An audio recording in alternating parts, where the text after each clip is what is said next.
Mixail Bulgakovning It yurak qissasi.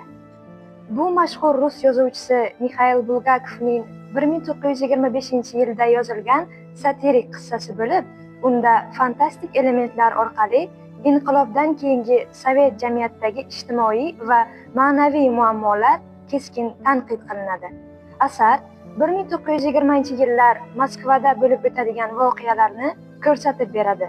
Bosh qahramon taniqli jarroh va professor Filip Filipovich Preobrazhenskiy odamzodni takomillashtirish maqsadida tajriba o'tkazadi.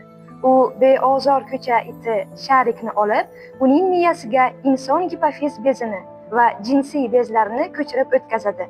Bu tajriba natijasida Sharik asta-sekin insonga aylanadi va Poligrafovich Sharikov ismli yangi maxluq paydo bo'ladi.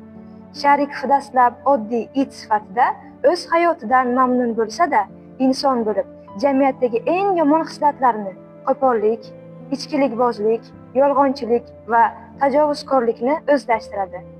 U professorning hayotini ostin-ustun qiladi. Uning uyida tartibsizlik keltirib chiqaradi va hatto Preobrazhenskiyga qarshi chiqadi. Shu bilan birga professorning yordamchisi doktor Barmental vaziyatni tuzatishga urinadi.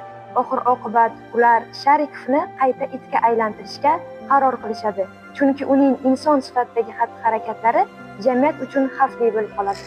Odamga aylangan itning keyingi taqdiri, shu bilan birga it qayta insonga aylana olishi siz uchun qiziqarli bo'lgan bo'lsa, asarning to'liq shaklini Abu Ali ibn Sino nomidagi Buxoro viloyat axborot kutubxona markazidan topishingiz mumkin.